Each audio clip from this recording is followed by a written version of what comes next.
Salut, c'est Topesque. Aujourd'hui on va parler des infos.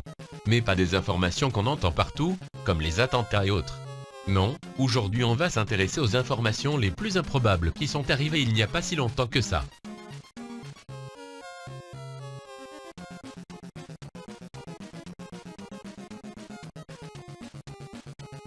Numéro 1. Sa femme gît morte sur leur lit, il va sur YouPorn, il se rend ensuite chez sa maîtresse. Oui, on tient un bon gros enculé dès le premier point.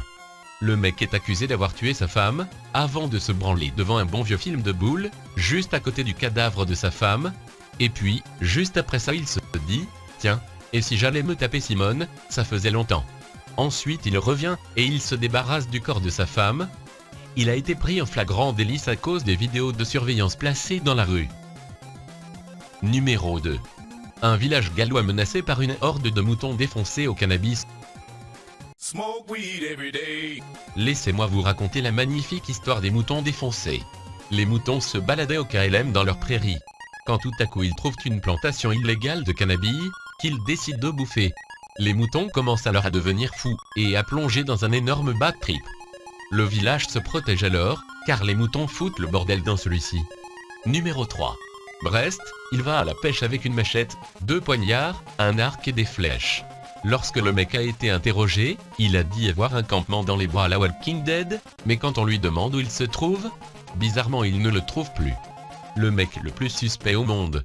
Numéro 4. Rennes, il agresse un gendarme et s'empale les testicules sur un portail, cet homme est officiellement con. Il est amusé à aller voir un flic, lui donner un bon coup de poing par derrière, et partir en courant en tentant d'escalader un portail qui lui empale les couilles. Numéro 5. Besançon, il braque un McDonald's dans lequel est venu manger le GIGN. Alors là, ils sont chanceux. Il y a 3 McDonald's à Besançon, et eux ils ont décidé de braquer le seul où il y a le GIGN. Non mais sans déconner, les voleurs c'est plus ce que c'était. Ils sont même pas foutus de braquer la caisse et quelques Big Mac. Les braqueurs étaient armés, ils auraient pu tirer sur les gens. Bon, en même temps, le GIGN était là en tant que civil, ils étaient armés, mais en civil. Ils ont laissé les 2 braqueurs finir leur hold-up, pour ensuite les poursuivre. Les braqueurs refusent de se rendre, le GIGN a donc ouvert le feu.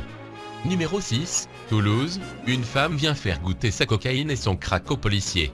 Une femme de 45 ans va dans un commissariat avant de poser des pochons de cocaïne et de crack sur le comptoir de l'accueil. Non mais là c'est carrément se jeter dans la gueule du loup. Non mais sérieux. Elle s'attendait à quoi au juste? Elle pensait que les flics allaient dire « c'est de la bonne gros ».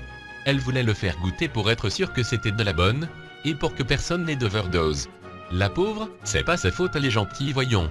Numéro 7, Lyon, le couple de sexagénaires se dispute et se frappe mutuellement à coups de marteau. Déjà pour les gens qui ne savent pas ce que veut dire le mot sexagénaire, c'est le mot pour désigner les personnes qui regardent les enquêtes du commissaire Maigret sur Antenne 2, bref. Un couple de 60-70 ans a été arrêté le 17 juin car ils se foutaient sur la gueule avec des marteaux. Ils se sont frappés mutuellement, et violemment, la gueule à coups de marteau. Heureusement qu'ils n'avaient pas de tronçonneuse à proximité, parce que putain, cette dispute se serait transformée en hachis parmentier. La raison? C'est lui qui a commencé. Oui, c'est la phrase que tu utilisais en maternelle, après avoir maravé le petit Tim qui t'avait volé ta trottinette. Et c'est exactement ce qu'ont dit les vieux aux policiers quand on leur a demandé la raison de la dispute. Numéro 8, la mafia déclenche des incendies avec des chats enflammés. Non, pauvre chat.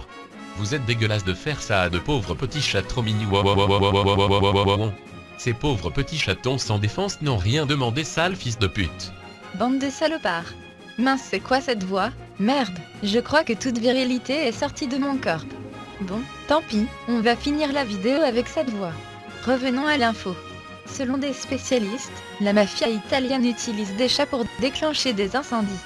On leur renverse de l'essence dessus, et on leur jette une allumette, avant de les envoyer dans la forêt.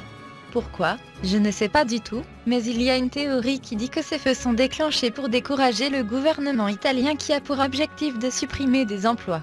Mais pauvre chat, on vous vengera. Bref, c'est la fin de cette vidéo, n'oublie pas de l'aimer si elle t'a plu, vous dis à la prochaine pour un nouveau Topesque, avec une voix virile, enfin, espérons, ciao!